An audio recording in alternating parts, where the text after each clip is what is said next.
लग्नाचे दागिने म्हणजे श्रीमंत पेशवाई दागिने, नाशिकचे सुप्रसिद्ध सराफ मयूर अलंकार सराफ। ताज्या बातम्यांसाठी नाशिक न्यूजच्या YouTube चॅनलला सबस्क्राईब करा आणि बेल आयकॉनला प्रेस करा।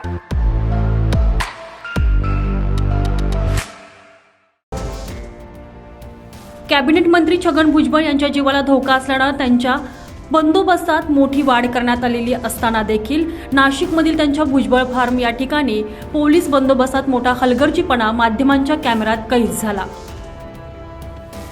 आज सकाळी 9 ते 11 वाजे दरम्यान नाशिक शहरातील भुजबळ फार्म या ठिकाणी पोलीस बंदोबस्त नसल्याचं धक्कादायक बाब नाशिक न्यूजच्या कॅमेऱ्यात समोर आली। माध्यमांनी नाशिक पोलीस प्रशासनाचा हा हलगर्जीपणा समोर आल्यानंतर स्वतः पोलीस आयुक्त संदीप कर्णिक यांनी या प्रकरणाची दखल घेत भुजबळ फार्म बाहेर पोलीस बंदोबस्त वाढवलेला आहे। पोलीस उपायुक्त मोनिका राऊत यांच्यासह 2 पोलीस निरीक्षक त्याचबरोबर 15 पोलीस कर्मचाऱ्यांचा बंदोबस्त भुजबळ फार्म परिसरात तैनात करण्यात आलेला आहे।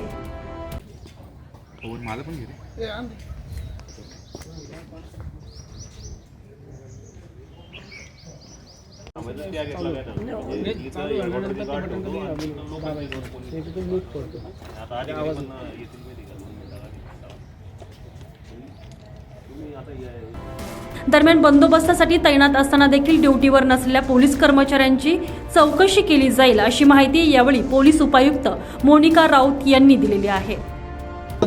आधी किती प्रस्तावित होता बंदोबस्त आणि आता किती वाढवण्यात आलाय? नाही, ते नाही कळलं मला। म्हणजे आधी किती होता ज्या वेळेला काल विधान केलं भुजबळांनी विधानसभेमध्ये?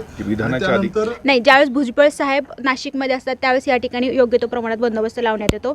इतर वेळी जे पेट्रोलिंगच्या व्हेकल असतात त्या व्हेकल या ठिकाणी बंदोबस्ताकामी हजर असतात, अधूनमधून भेट देत असतात। ज्या कालचं जे विधान झालं आणि जी काही त्यांच्याबद्दल भीती व्यक्त करण्यात आली त्याच्यापासून त्याच्यानंतर हा बंदोबस्त या ठिकाणी वाढवण्यात आलेला आहे। देवदत्त क्षीरसागर यांचं घर टार्गेट आलं, जालन्यामध्ये प्रकाश सोळंकी यांचं घर टार्गेट करण्यात आलं। विशेषतः आंदोलनकर्त्यांकडनं घरं लक्ष केली जातात, त्याची जाळपोळ केली जाते। अशा सगळ्या परिस्थितीमध्ये घरांवर देखील बंदोबस्त असणं अपेक्षित आहे, मात्र तसं दिसत नाही आहे नाशिकमध्ये काही प्रमाणामध्ये। अर्थात सकाळी 9 वाजेपासून तर 10 वाजेपर्यंत एकही कर्मचारी या ठिकाणी नव्हता। हा नाशिक पोलिसांचा हलगर्जीपणा नाही का? नाही, त्याबाबत मी तुम्हाला अगोदरच म्हटलेलं आहे, तसं माझ्या लक्षात आलेलं नाही आहे। आपल्याकडे जर त्याबद्दल काही माहिती असेल तर तुम्ही माझ्याकडे सादर करा, त्याची मी योग्य ती चौकशी करते। कदाचित शिफ्ट चेंज होणं वगैरे हा जो प्रकार असेल त्याच्यामुळे असेल, पण जर तसं लक्षात आलं असेल तर तुम्ही द्या, मी त्याबद्दल योग्य ती कारवाई या ठिकाणी नक्कीच करेन। मॅडम, काल ज्या पद्धतीनं भुजबळ साहेब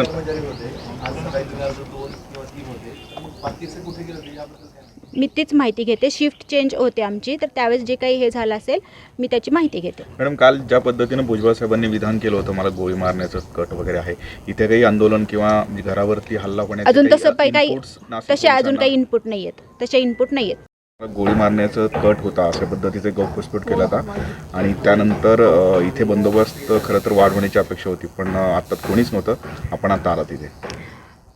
बंदोबस्तामध्ये कालच वाढ करण्याबाबतच्या सूचना संबंधित PIना आणि संबंधित SCPना मी स्वतः दिलेल्या होत्या। त्याप्रमाणे रात्री पण बंदोबस्त वाढवला होता। रात्री मी बंदोबस्त या ठिकाणी चेक केला होता, सकाळी देखील बंदोबस्त चेक करण्याकामीच मी या ठिकाणी आले होते आणि त्या अनुषंगाने बंदोबस्त लागलेला आहे। जो काही बंदोबस्त होता तो फक्त तो आतल्या साईडला होता। जो बंदोबस्त आहे त्यांना जो इथं फ्रंटला असणं अपेक्षित होतं ते आतल्या साईडला बंदोबस्त उपस्थित होता। बंदोबस्त या ठिकाणी लागलेला आहे आणि त्यांचा जो फार्म हाऊस आहे, जे घर आहे, त्या संबंधित ठिकाणी देखील आम्ही बंदोबस्त वाढवलेला आहे। किती कर्मचारी या ठिकाणी होते तुम्ही आले तेव्हा? नाही, मी जेव्हा काल भेट दिली त्यावेळी इथं अधिकारी आणि एक 5-6 कर्मचारी आम्ही या ठिकाणी नियुक्त केलेले आहेत। एक गार्ड पण या ठिकाणी नेमलेली आहे, जी हेडक्वार्टरवरून या ठिकाणी आलेली आहे।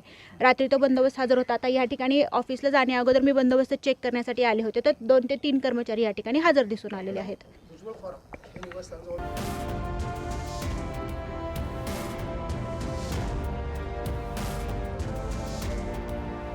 तुषार ढेपले, नाशिक न्यूज, नाशिक।